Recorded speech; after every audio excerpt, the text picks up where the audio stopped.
Thank you, Mr. Speaker. Mr. Speaker, I was actually not going to ask a question because I thought that when there are questions, you respond to the very specific one. Nonetheless, because I'm seeing that the questions are also taking on policy direction. They are justem generis. Thank you. I do appreciate, Mr. Speaker, because I think you understand, having served in the House, that members have needs in the constituency. I want to ask a question which is similar to what the Honorable Fogishugu has raised. And for me, it's really a policy issue that when you have commenced construction and then you stop because of lack of funds, it shouldn't be within the charity of the minister, but a policy issue in the ministry that you must allocate funds. Like right now, the road between Sindo and Bita is actually only about 2-3 kilometers. I was there last week, but you spend almost 1 hour because they actually messed up the road. We cannot allocate it in Kura. But when this young man called MORARA wants to attack, he goes to my constituency, even though he went on the Karoli side. But because maybe Karoli is still relatively new, he was attacking me, saying, Millie, what are you doing?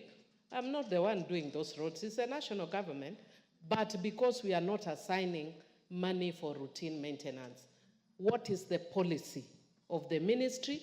And if you don't have a policy, can you come up with a policy for just regular maintenance so that it's not dependent on policy, on charity of a given CS, but it's a given that it must be allocated. Even if you want to do that road right now, I can't do anything.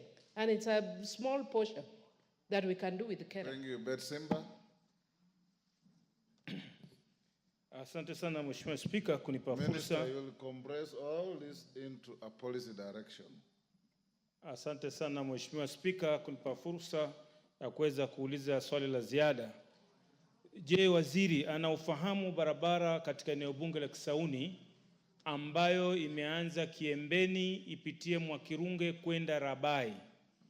Na Mheshimiwa Rais alikuja kuanzisha rasmi barabara hiyo inayojengwa na Kera. Alipoondoka Mheshimiwa Rais, matingatinga yote yaliondoka yakamfuata. Anazo habari hizo na ana mipango gani kuweza kuendeleza hiyo barabara badala ya kumwekea aibu Mheshimiwa Rais? Thank you. Let's have answers to those.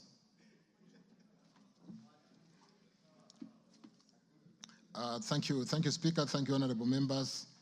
I think Honorable Millie summarized it very well that we should have a policy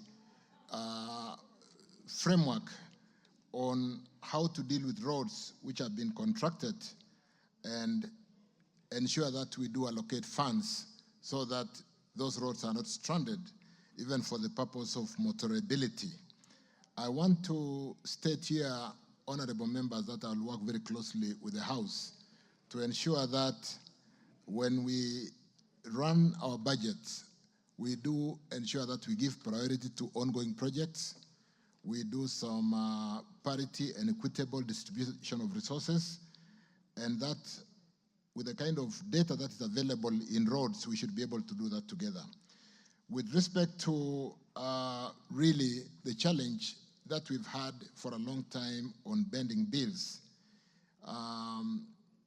the support that we've received from this House on the 7 shillings additional road maintenance levy, and which I have confirmed we are fairly advanced in securitizing to ensure that we raise some 170, 175 billion Kenya shillings, we should be able to get all contractors back to work. But more importantly, even as we do that, and because there is a really, you can have sight of the entire runway on this particular project, we will push the contractors to make the roads motorable. Talking to a road like Sindombita, I want to confirm, Millie, that that particular road will now not stop. We are working on it. I don't know, but majorly because we are raising the funds to pay all the contractors. We had a bending bill on that road of about 540 million Kenya shillings on certificates issued, but there was only an allocation of 270 million.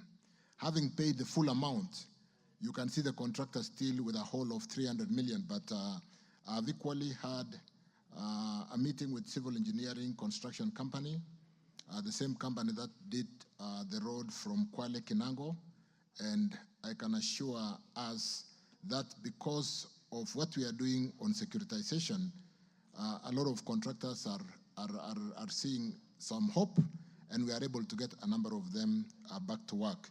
So a road like Sindo Mbita, I can assure honorable members, just to pick one, that it will not stop. With respect to Gishugu, Banagishimo, we will, like I've said, maintain. We are seeking to ensure that the contractors make the roads motorable. Traditionally, contractors should provide a road for users during construction. So we cannot be constructing a road, leaving heaps of soils. We then abandon works because of non-payment, and we leave the road not motorable. So we are going to, it's an agenda. I gave the example of Kinango Kwale, where we made the road really good on Moram, so that as they work on the tarmacking, and even albeit the challenge of pending bills and payments, the road or the users of the Kenyans users do not face that challenge. Honorable John Mutunga, I want to confirm, like when we met, that we're going to address the various challenges on the road programs in the country. We have built a good database that can help us to work together with the House to ensure that we do have a very amicable way of allocating funds to ongoing projects, to roads across the whole country with some level of equity. Captain Ruwaida, thank you for congratulating me equally to a number of members who have congratulated me today. I want to confirm that we'll work very closely together. Mtakawanda Road to Kisingitini, we'll tender it next week. We'll put it to tender next week. With respect to, I'm just saying, I mean, there's a lot of tendering happening next week. With respect to, I think I mentioned Tigania West for John.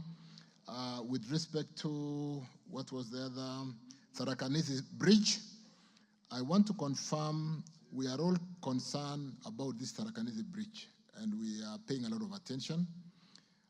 We have installed a lot of bumps or humps on the road. We have installed signage and will continue to improve. We have separated the uplink traffic from the downlink traffic.